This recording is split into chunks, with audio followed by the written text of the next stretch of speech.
In Chapter 6, we're going to come back to the normal curve. If you remember a few chapters ago, we talked about the empirical rule, and we talked about how if we're talking about a normal distribution, we're talking about a distribution that is bell-shaped. And if we're talking about a bell-shaped curve, what we're going to say is, based on where the mean is, right in the center of the curve there, that's where most of the data is. 68% of the information is going to fall within one standard deviation both ways. 95% falls within 2 standard deviations, and 99.7% falls within 3 standard deviations. Remember, if we're talking about 1 standard deviation, that will be a z-score of +1 or -1. So if we're talking about a mean of 50 with a standard deviation of 5, 68% would fall between 45 and 55. 5 up, 5 down. 95%, 40 to 60. And 99.7, 35 to 65. That was our empirical rule. But the question is, what about the information that falls in the middle? What if it's not quite 1 deviation away? So let's talk about the normal distribution. First of all, the normal distribution is a continuous, symmetric, bell-shaped curve. When we say continuous, it never stops. We talked before about the difference between a continuous and a discrete variable. When we talk about a standard normal distribution, what we're going to do is every single distribution that's normally spread out, we're going to end up making it standardizing, and that's what the z-score does to it. And then it'll give all of them a mean of 0 and a standard deviation of 1. And remember, if we're talking about z equal to 1, it means we're 1 full deviation away, and that's what we're talking about right here. Some of the key points. The mean, median, and mode are all located in the center. The curve is symmetric right on the mean. It never touches the x-axis. It looks like it does right here and right over here. It gets really, really close, but it never quite gets there. And it's a density curve, which means the entire curve must be equal to 1 underneath for the area, or 100%. Some reminders for the z-score that we talked about earlier. If it's positive, it's on this side. If it's a negative z-score, it's on this side. So your calculator is going to be very useful in this. So if you don't have your calculator out, pause the video for a second and go ahead and grab that. Here's your steps for the calculator. First thing you want to do is open up a calculate screen. Click the menu button. Some of the areas we've been to before, statistics, distribution, but now we're going to go to number 2, normal CDF. The C in CDF stands for cumulative, so it's a cumulative distribution function. So enter your information in. Leave the mean as 0 and the standard deviation of 1. When you enter your information, this is your z-score. So let's look at the very first example. We're looking at an area under the z-score between 0 and 2.34. Well, your 0 would be minimum. Your 2.34 would be your maximum, or your lower and upper bound. 0 for the mean, 1 for the standard deviation, and you should get that. If you do it for the rest of these, notice this is a negative number, so this is my lower bound. 0 is my upper bound. And we'll explain what these numbers mean in a little bit. Now, we're going to the right of positive 0.93. So what I would like to see you do on all these examples is draw a simple little normal curve. And we want to talk about, with the mean right here, here's 0.93. We want to go to the right of that. So we want all this information up here. So we want 0.93 to be my lower bound. My upper bound, it's going to go all the way off. And what we said is it never touches the axes. So this number could be huge. what I want you to put in your calculator is 1 E, for scientific notation, 99. This is 1 followed by 99 zeros, which is essentially infinity.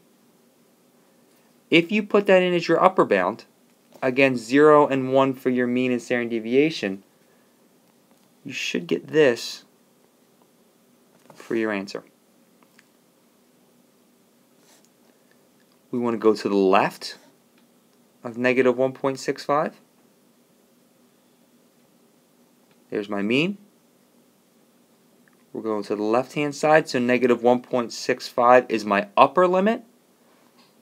So then if this was infinity, negative infinity would be the same thing, simply with a negative sign in front of it. So you'd put this in as your lower bound.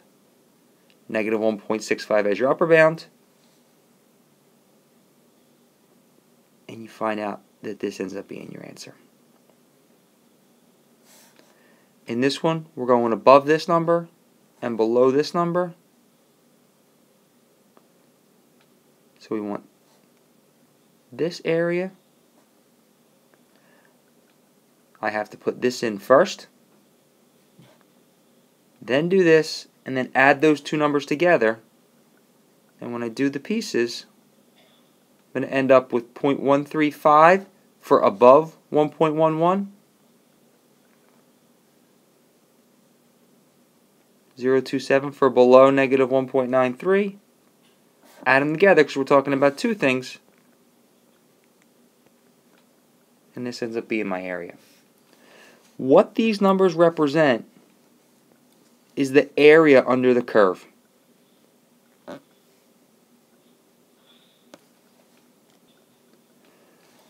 Same idea here, but now it's just a slightly different notation. You're given that z has to fall between 0 and 2.32. So you have a lower bound, an upper bound. Again, leave your mean at 0 because these are z-scores. And when you talk about standard scores, the mean is 0 and the standard deviation is 1. You plug that in. We're going less than 1.65. So my lower bound would be negative infinity. My upper is 1.65.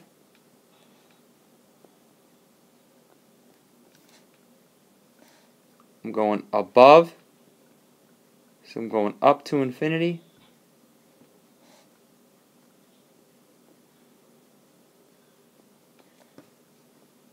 So I end up with these answers for that.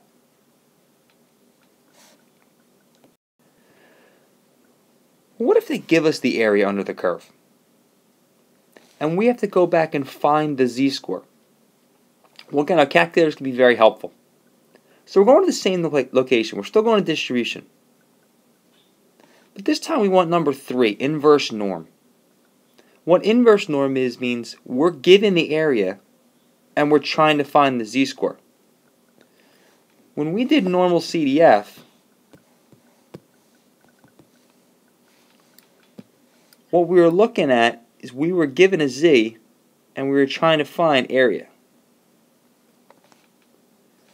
Down here with normal or inverse norm, we're given the area and we're going backwards to find a z-score. Again, this is a standardized score. Find the area that has about to the left. So we know that that's the area. Well, if I go to inverse norm, I plug this number in for my area, leave 0 and 1, I end up with negative 1.42, and this is my standardized z-score.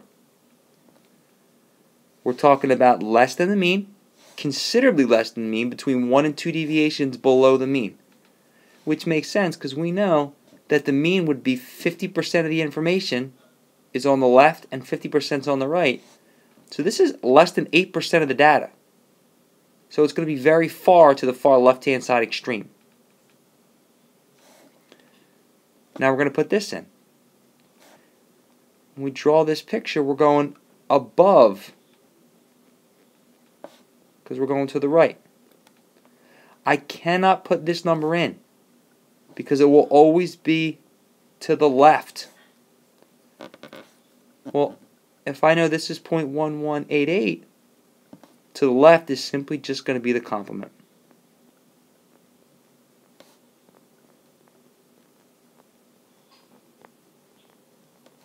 And this is the area to the left. That's the number I'd put in for my area for my inverse curve. And when I plug that in, it's going to give me a z-score of positive 1.18. In the next section, we're going to see how we're going to use these values in real situations.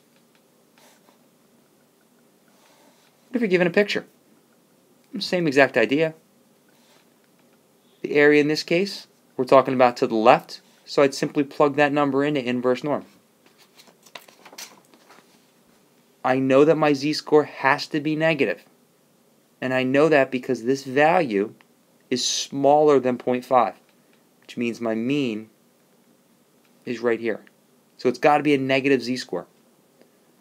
In fact, I end up with negative 27 hundredths. In this case, I'm above the mean.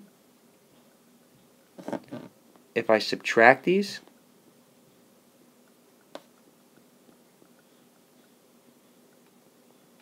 that's going to give me the area to the left.